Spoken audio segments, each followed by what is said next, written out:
Good morning, very good morning. स्वागत है सभी का।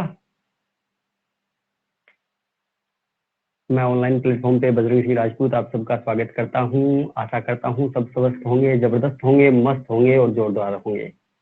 पीछे एक दो दिन क्लासों में थोड़ा सा डिस्टर्बेंस रहा था, कभी लाइट का एरर आ रहा था, कभी नेटवर्क का इश्यू आ गया था। इसी वजह से 2 दिन की क्लासें अपनी पेंडिंग थी और आज की क्लास जल्दी करने का रीजन यही है कि सूचित पहले ही किया जा चुका है कि आज 7 बजे जो है लाइट ऑफ हो जाएगी और हमारे पास जो सेटअप है उसमें इन्वर्टर के जो कनेक्शन है ना वो सिर्फ 2 लाइट पे है, बाकी की जो लाइटें हैं ना वो मेन लाइट पे है, तो उसी वजह से दिक्कत हो रही थी। चलिए, हम जो पढ़ रहे थे वो पढ़ रहे थे आपका चैप्टर नंबर 2 दूसरा, जिसका नाम है बहुपद। और उस दूसरे चैप्टर में भी हमने 2.1 जो था वो अपना कंप्लीट कर लिया था, बिल्कुल बेसिक सा था। आज हम बात करेंगे 2.2 के बारे में। 2.2 के बारे में सभी बच्चों को सही सूचना नहीं मिली है, कोई बात नहीं, जो लेट आएंगे वो रिकॉर्डिंग क्लास भी देख लेंगे, रिकॉर्डिंग क्लास मिल जाएगी।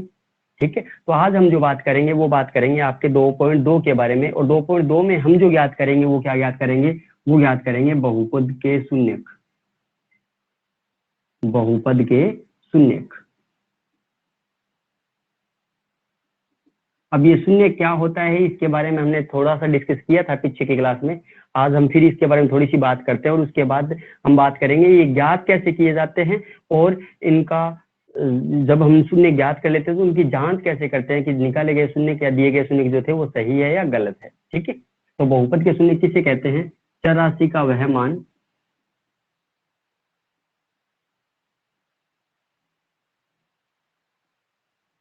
जो बहुपद के मान को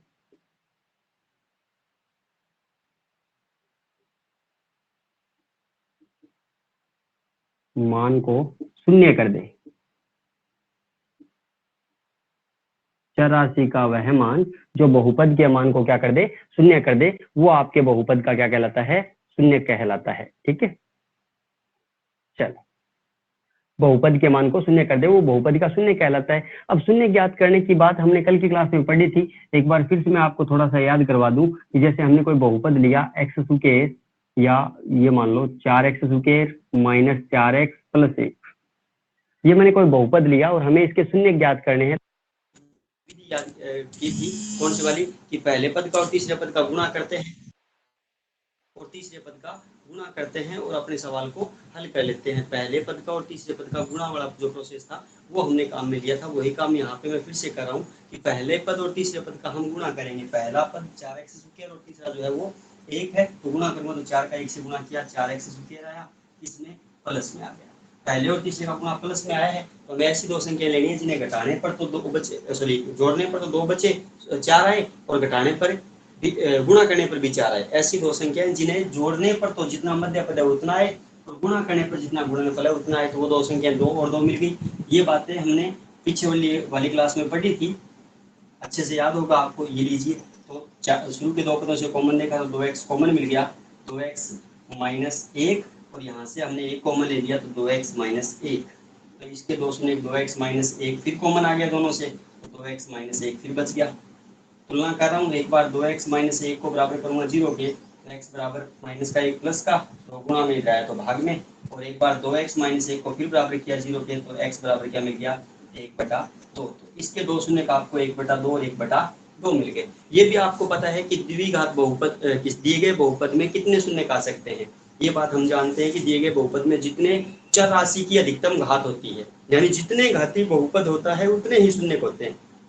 अगर वो 1 आती है तो 1 शून्य, द्विघाती है तो 2 शून्य, त्रिघाती है तो 3 शून्य, और अगर वो 4 घाती है तो 4 शून्य आएंगे। जितनी चर राशि की अधिकतम घात होती है उसमें उतने ही क्या मिलते हैं, हमें शून्य मिलते हैं। ये बात हमने पढ़ी थी पिछली क्लास में, आपको मैं याद करवाऊं, पिछली का मतलब पिछले वाले वीडियो में हमने एक बात पढ़ी थी, द्विघात बहुपद का व्यापक रूप, बहुपद का व्यापक रूप, और वहां से मैंने कुछ आपको याद रखने के लिए बोला था, व्यापक रूप। अब ये व्यापक रूप जो हमने पढ़ा था, एक बार फिर से मैं लिख दे रहा हूँ यहाँ पे, जो था ax square plus bx plus c, ये था द्विघात बहुपद का व्यापक रूप। अब यहाँ से जो बातें हमने पढ़ी थी वो देख लो कि वहां पे हमने a क्या पढ़ा था, a था आपका x स्क्वायर का गुणांक, b जो था वो था x का गुणांक, और c जो था वो था आपका अचर पद। ये तीन बातें हमने पढ़ी थी। ए क्या था? ए था एक्स स्क्वायर का गुणांक, बी क्या था? एक्स का गुणांक, और सी क्या था? अचर पद। अब हम जो बात पढ़ेंगे वो आपके 2.2 में बहुत ही ज्यादा जरूरी बात है, इसलिए इस बात को थोड़ा ध्यान से देखेंगे, है ना। आज थोड़े बच्चे भी कम आए हैं जितने आने चाहिए थे। 50% बच्चे एब्सेंट है आज, क्योंकि थोड़ा सा किन्हीं को टाइम का शेड्यूल नहीं पता था। हालांकि मैंने मैसेज डाला था, बट वो मैसेज में मैंने 6:30 पे डाला कि 6:45 पे आपकी क्लास है। 15 मिनट में कोई बच्चा रीड नहीं कर पाता, तो कोई बात नहीं, वो रिकॉर्डिंग क्लास देख लेंगे और कोशिश करेंगे अगर बच्चे हमारे साथ ऐड होते हैं, बाकी 50% जो बच्चे हैं वो ऐड हो गए तो ठीक है, अदरवाइज हम जो है वो थोड़ा कम कर देंगे इस क्लास को आज पर, है ना। आज तो जल्दी इसलिए किया कि अगर बाद में सर्वर का दिक्कत आ जाता तो फिर आज फिर क्लास नहीं होती। तो ये दो शून्य याद रखिएगा। इस बहुपद के दो शून्य कौन कौन से आए थे? x का मान 1/2 और 1/2, ये तो दोनों आए थे। यहाँ पे मैंने ये लिख दिए, क्यों लिख लिए ये मैं आपको बताऊंगा कि इनकी जरूरत हमें क्यों पड़ेगी, ठीक है। चलिए आगे चलते हैं और बात करते हैं हम नेक्स्ट। द्विघात बहुपद का जो हमने व्यापक रूप लिखा है वो क्यों लिखा है? ये जो हमने बातें लिखी है कि ए क्या होता है, बी क्या होता है और सी क्या होता है, इनको क्यों लिखा? इनकी जरूरत है कि हमें क्या करेगा, सवाल 2.2 के अंदर बहुपद देगा। आपको कोई बहुपद दे देगा, जैसे ये दे रखा है, आपको बोलेगा क्या, दिए गए बहुपद के शून्य ज्ञात करो, शून्य ज्ञात करो। अब शून्य को हम ऐसे याद कर लेंगे गुणनखंड विधि से, कोई दिक्कत नहीं है। लेकिन उसके आगे एक लाइन और बोलेगा आपको, क्या, फिर उनकी गुणांकों और शून्यकों के बीच सत्यता की जांच भी करो, यानी शून्यकों की सत्यता की जांच करो। अब ये क्या चक्कर है? सत्यता की जांच का मतलब ये होता है कि जो आपने दो शून्य निकाले हैं, जैसे इसके दो शून्य निकाले हैं 1/2 और 1/2, क्या ये शून्य सही है या ये गलत है, इस बात को वेरीफाई, इसका क्लियरेंस करना है, इसको वेरीफाई करना है, तो उसके लिए हमें क्या करनी पड़ती है, उनकी शून्यकों की जांच करनी पड़ती है। अब शून्यकों की जांच कैसे करते हैं भाई? शून्यकों की जांच करने के लिए हमें दो सूत्र याद रखने पड़ते हैं, दो नियम याद रखने पड़ते हैं, जिनके बेसिस पे हम शून्यकों की जांच कर लेते हैं। और वो नियम याद रखने से पहले आपको इसका व्यापक रूप याद रखना पड़ता है कि द्विघात बहुपद का व्यापक रूप क्या होता है, और उसके बाद साथ साथ आपको याद रखना पड़ता है ए क्या होता है, बी क्या होता है और सी क्या होता है। इन बातों को भी आपको याद रखना पड़ता है। क्लियर है? अब यहाँ पे हम बात कर रहे हैं कि जब हमें शून्यकों की सत्यता की जांच करनी पड़े तो उसकी जांच करने के जो दो नियम होते हैं, वो नियम कौन कौन से होते हैं, तो हम उन नियमों की बात कर रहे हैं। पहला नियम, सबसे पहले शून्य निकाले जाते हैं, निकाल लिए। अब हमें ये चेक करना है कि शून्य निकाले गए शून्य सही है या नहीं है, उसके लिए हमें जांच करनी पड़ेगी। और जांच करने के लिए हम सबसे पहले क्या करेंगे, सबसे पहले हम करेंगे शून्यकों का योग। ये दो बातें आप याद रख लेंगे, ध्यान करेंगे, शून्यकों का योग करेंगे। अब शून्यकों का योग जो है वो किसके बराबर आना चाहिए, -b/a।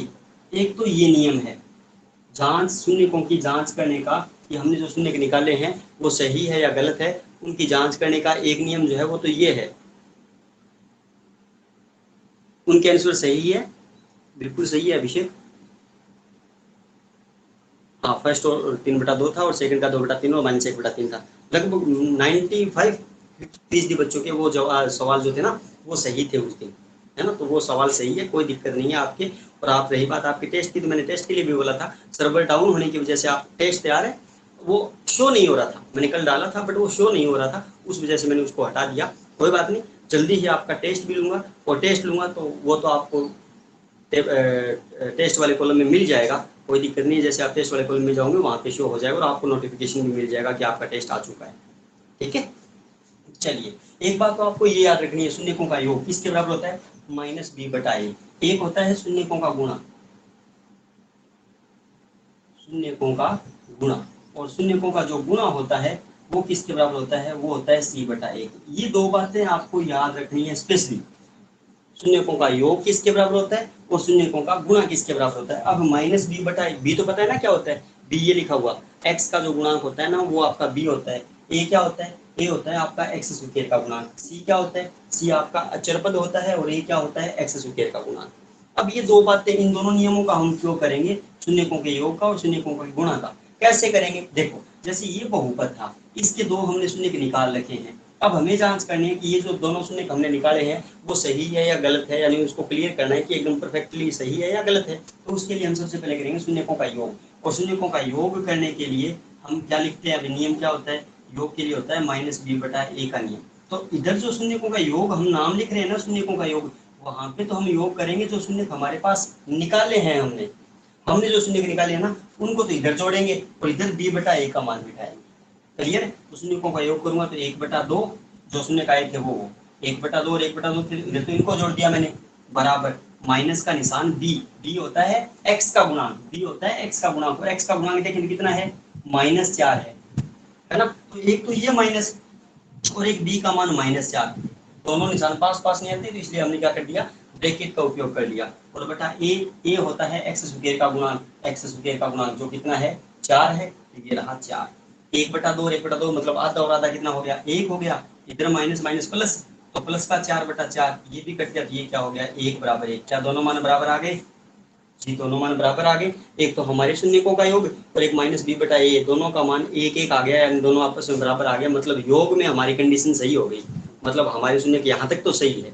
फिर आगे हमें करना है शून्यकों का गुणा, शून्यकों का गुणा करेंगे तो क्या करेंगे, c/a करेंगे, यहाँ पे मैं कर रहा हूँ c/a। तो शून्यकों का गुणा, इधर तो हमारे जो शून्य का है उनका गुणा करेंगे, तो शून्य क्या क्या आए थे 1/2 और 1/2 आए थे, तो इधर तो इनका गुणा किया 1/2 और 1/2 बराबर c/a। c क्या होता है, अचर पद, अचर पद कितना है 1 है, तो ये लो 1, और बटा a होता है x स्क्वायर का गुणांक कितना है 4, तो ये लो 4, 1 एकम 1, 2 दूना 4, तो 1/4 बराबर 1/4। यहाँ पे भी दोनों मान क्या आ गए, बराबर आ गए, मीन्स हमारा योग भी सही था, 1 बराबर आया, गुणा भी सही है 1/4 और 1/4 बराबर आया, दोनों बातें सही होगी। उनसे हम लिख देंगे अतः शून्यकों की सत्यता की जांच सिद्ध हुई। ये लीजिए, ऐसे सवाल आपको करेंगे, बताइए कुछ पल्ले पड़ा, यानी ये दो बातें आपको याद रखनी है, योग की और गुणा की। शून्यकों का योग करते समय क्या लिखना है, -b/a बराबर होता है, और शून्यकों का गुणा जो है वो किसके बराबर होता है, c/a बराबर होता है। आगे बात समझ में। अब आपकी स्क्रीन पे मैं दिखा रहा हूँ 2.1 एक्सरसाइज, क्योंकि अब हम शुरू करेंगे, सॉरी 2.2, अब हम जो शुरू करेंगे वो आपकी 2.2 करेंगे, और 2.2 के जो सवाल है वो मैं आपको आपकी स्क्रीन पे दिखा रहा हूँ, जिससे कि हम सवालों को, एक दो सवालों को सोल्व कर सके। बाकी के जो सवाल बचेंगे उन्हें आप खुद ट्राई करेंगे, जिनमें कोई डाउट होगा वो कल क्लास में आपके क्लियर हो ही जाएंगे। एक दो सवाल हम करेंगे तो आपको अच्छे से समझ में आ जाएगी आपकी 2.2 जो एक्सरसाइज है वो क्लियर है। स्क्रीन पे आ रहा है आपकी 2.2 प्रश्नावली के जो सवाल है, उन सवालों की बात कर रहा हूँ मैं, जो अब आपको आपकी स्क्रीन पे दिख जाएगा। वहां से आपको 2.2 के, अगर किसी के पास बुक है तो वो बुक में लिख लेगा, अब जिसके पास मेरी तरह बुक नहीं है तो वो क्या करेगा, वो अपने मोबाइल की स्क्रीन पे आ जाए भाई, और मोबाइल की स्क्रीन पे आपको आपकी 2.2 चैप्टर जो है वो अच्छे से दिख जाएगी, जिसमें कोई दिक्कतें नहीं है किसी भी प्रकार की, ठीक है। वहाँ से आप अपनी 2.2 चैप्टर जो है वो देख सकते हो आराम से। ये लीजिए 2.2 चैप्टर जो है वो आपकी मोबाइल की स्क्रीन पे आ गई है, थोड़ा सा जूम कर सकते हो आप ताकि आपको दिख जाए। ये लीजिए पहला सवाल पढ़ रहा हूँ, द्विघात बहुपदों के शून्य ज्ञात कीजिए और उनके शून्यकों तथा गुणांकों के बीच संबंध की सत्यता की जांच कीजिए। यानी पहले तो कह रहा है शून्य ज्ञात कीजिए, शून्य तो आपको ज्ञात करने ही करने हैं, ठीक है, शून्य तो ज्ञात करने ही करने हैं, और शून्य ज्ञात करने के साथ साथ जो है वो आपको उसकी क्या करनी है, सत्यता की जांच भी करनी है, ठीक है।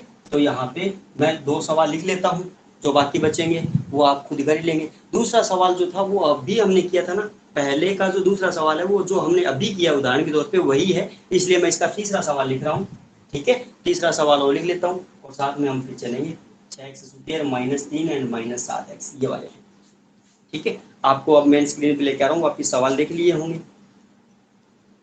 सवाल क्या कह रहा था, सवाल कह रहा था नीचे दिए गए द्विघात बहुपदों के शून्य ज्ञात कीजिए और उनके गुणांकों तथा शून्यकों के बीच सत्यता की जांच कीजिए, ठीक है। तो पहला सवाल मैंने लिख दिया, पहले का पहला, और तीसरा लिख दिया। दूसरा क्यों नहीं लिख लिया, दूसरा सेम तो वही सवाल था जो हमने अभी इससे पहले जो सोल्व किया था, वही सवाल सेम था, बस उसमें एक्स दे, हमने एक्स लिया था और बुक वाले ने क्या दे दिया, एस दे दिया, और बिल्कुल भी कोई चेंज नहीं है, सिमिलर सेम डिटो क्वेश्चन है, ठीक है।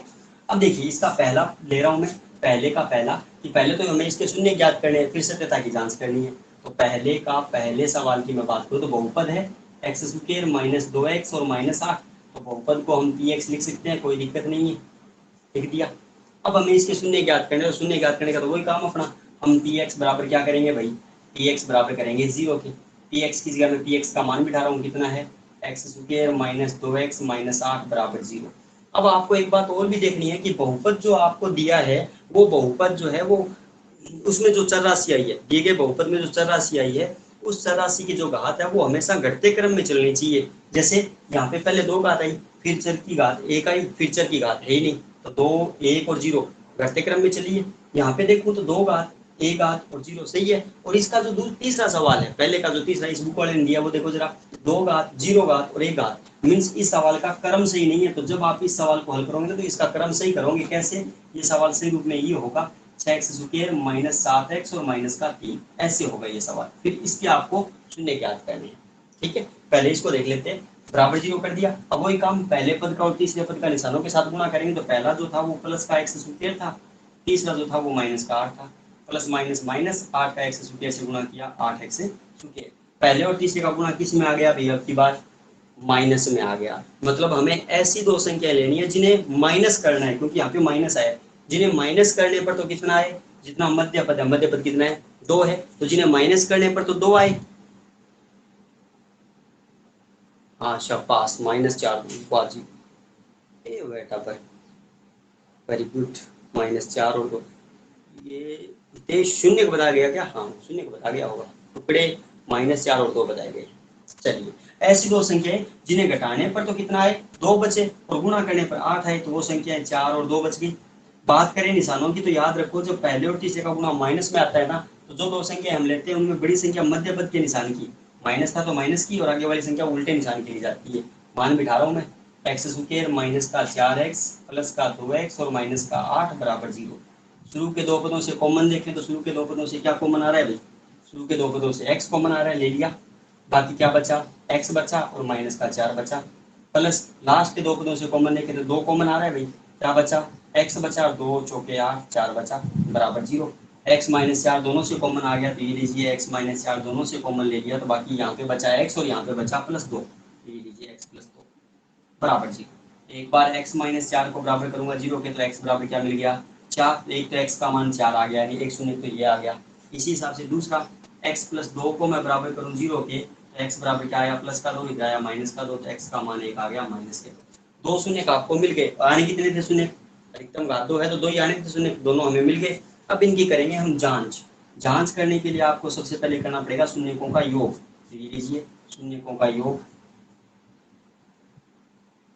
शून्यकों का योग किसके बराबर होना चाहिए, -b/1 है। तो इधर तो अपने जो शून्य का है उनको जोड़ूंगा, तो अपने आए थे -2 और प्लस का 4, तो इधर तो इनको जोड़ दिया, और इधर माइनस का निशान b होता है x का गुणा। x का गुणा कितना है भाई, -2 है, ये लीजिए -2, दो निशान पास पास नहीं आते, ब्रैकेट लगा दिया, बटा a होता है x² का गुणा कितना है 1, 4 में से 2 गए, प्लस के 2 बचेंगे और माइनस माइनस प्लस के 2, दोनों मान बराबर आ गए, योग बराबर है।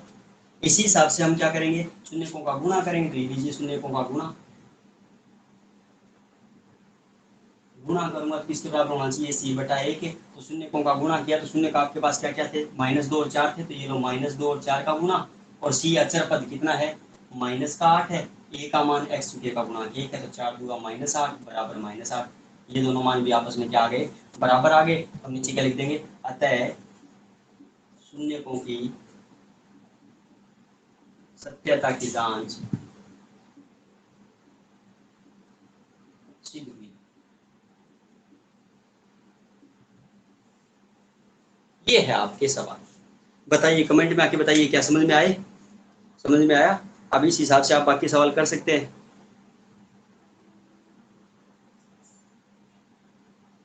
हाँ विनीत बोलो, माइक किसने बोला, किसने बोला ये हाँ जिसको भी समझ में नहीं आया वो अपना माइक ऑन कर सकता है, कोई दिक्कत नहीं है। हेलो सर, जैसे इसके 2 आया 4 और 2, तो पहले कौन सा लिखे, 4 या 2? नहीं जोर से बोलो अभिषेक।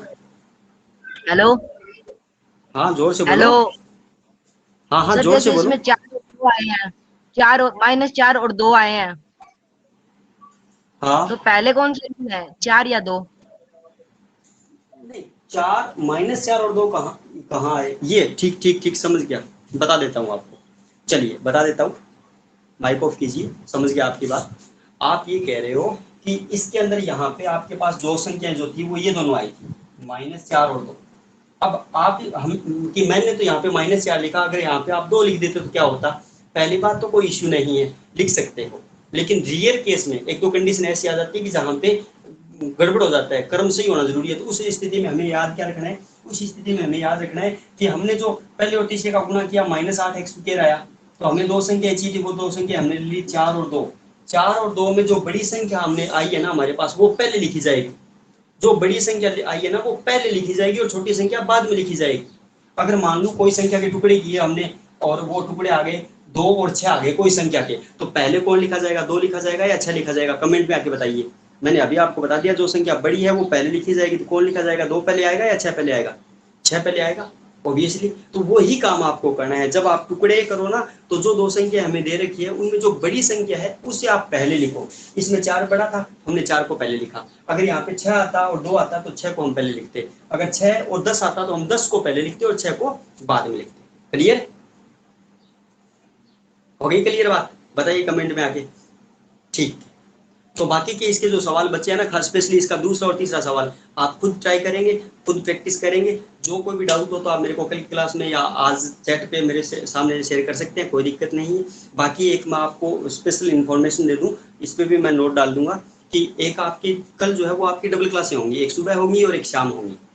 2 क्लास होंगी कल आपकी। सुबह जो क्लास रहेगी वो रहेगी आपकी 10 बजे, सुबह 10 बजे आपकी क्लास होगी, ध्यान कर लेंगे, 10 से 10:30। और शाम को जो आपकी क्लास है वो 7:15 से 7:45 होगी। शाम वाली क्लास का टाइम वही रहेगा जो हमेशा होता है, लेकिन सुबह 10 से 10:30 की क्लास है। तो अपने जो भी क्लासमेट्स है अब इस लाइन पे, इस प्लेटफॉर्म पे, उन सभी को आप सूचित कर देंगे। हालांकि मैं स्टेटस अपलोड कर दूंगा, लेकिन सभी बच्चों के नंबर मेरे पास सेव नहीं है, तो वो शायद स्टेटस मेरा चेकआउट नहीं कर पाएंगे। तो चैट पे मैं स्पेशली डाल दूंगा, नोटिस डाल दूंगा, तो स्पेशली ध्यान करेंगे। मेरी कल सुबह जो क्लास है वो 10 से 10:30 रहेगी आपकी। कौन सी टाइम? सुबह वाली। सुबह वाली 10 से 10:30, क्या दिक्कत है? हो जाएगी, कोई दिक्कत नहीं है अभिषेक। और बाकी आपको जो है वो रिकॉर्डिंग वीडियो मिल जाएंगे, कोई दिक्कत नहीं है। ठीक है, तो मिलते हैं आपसे कल सुबह 10 बजे। तब तक के लिए सभी को गुड नाइट।